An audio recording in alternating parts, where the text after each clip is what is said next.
What's up, y'all? I know I've been MIA for a minute, but we're gonna end this trial story parts. So this is my life story from innocent child to convicted killer. And this is what determines my fate. So you guys know all the evidence, you know the story, but this is the verdict, okay? And if I lose, I'm looking at a life sentence. But they could also find me guilty of, lesser charges. Like I could have got hit, with first degree murder, second degree murder, third degree murder, and then you got the manslaughters, different forms of manslaughters, and then you got self-defense. Now, the DA, their whole argument is I was not defending myself.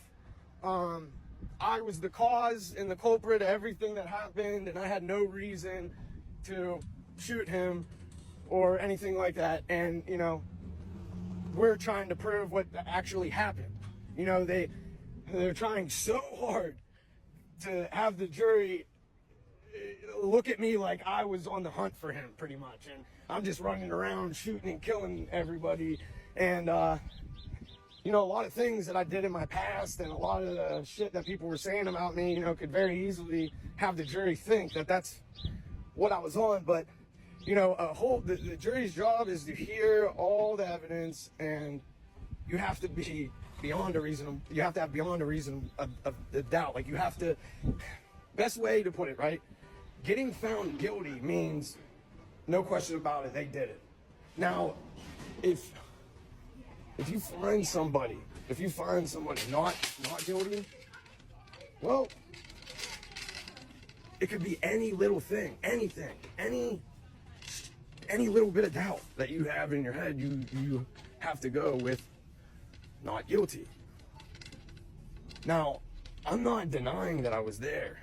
I'm admitting everything from the rip. Yes, I shot. Yes, I meant to. That's scary. It's scary because it's your whole life. It's your whole life that's on the line, and all you were trying to do, defend yourself. But you got all these technicalities. One, my age. Not old enough to even have a weapon or gun legally. Then you take like what I was doing. They're labeling it, I'm a dealer, so I have a gun just to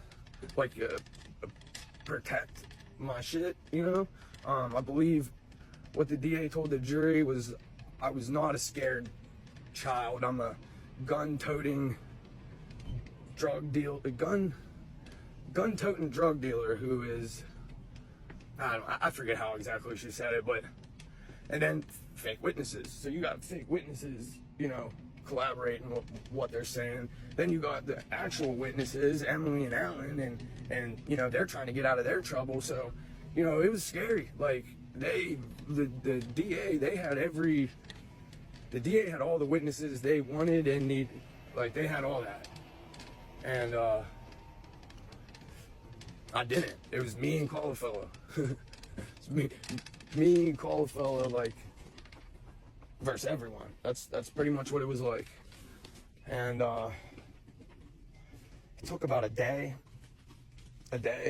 for them to make their decision. And so court gets adjourned and you are in a holding tank, and you have to sit in that holding tank until they come up with a decision. And that is the most stressful environment. You're just pacing back and forth, just oh my God, what are they gonna do? Oh my God, am I gonna do life or am I going home? Am I gonna do life or am I going home? Oh my God, dude.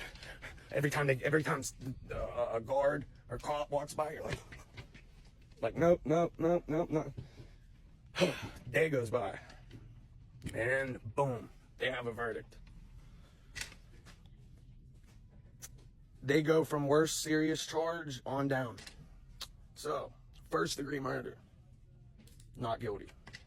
Second degree murder, not guilty. Third degree murder, not guilty. When they said not guilty to the third degree murder, I didn't give a fuck what they said after that. I was so fucking happy. So happy. Then voluntary manslaughter, not guilty. Manslaughter, not guilty. Involuntary manslaughter, guilty. That's what I was found guilty of. Involuntary manslaughter. You know how much time I got for that? 6 months. 6 months. What I got all the actual time for is for the gun. For the gun, and the reckless endangerment. All, you know, firing a gun in a public place, whatever. But yeah, so altogether, what I received, and remember, they offered me the 20 to 40 years. So I turned that down. So that was the best thing they were offering me. When I got found guilty, each charge had its own little sentence, and combined 5 to 11 years. 5 to 11 years is what I was sentenced to. And for all of you that know my story, I didn't get out in 5 years. I did all 11 years. And was supposed to do 4 extra years on top of the 11 for things that happened while I was in prison. But because of COVID saved my life and they let me out. So all these next story parts are going to be from when I was 19 all the way until my 30s when I got out. So all these next story parts, the next 11 years worth of my life is all going to be prison, jail stories. So if you're not into that type of content and, you know, that's not your shit, I'm just forewarning you. That's what all these next story parts are going to be about, and they are very graphic, and a lot are messed up. Just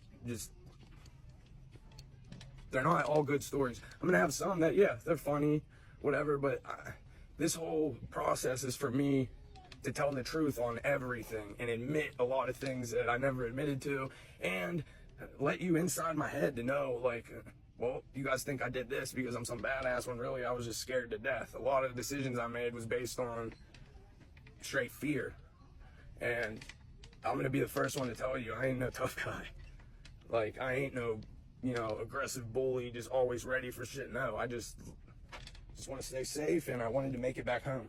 I really wanted that second chance at life, and in order to do that, I had to do a lot of messed up things in there. So if you still want rock, because we're going to be getting into these story parts, and I'm going to try and bang a story part out every week. At least 2 a week I want to try and put out. But yep, so trial's over, and now we're going to prison.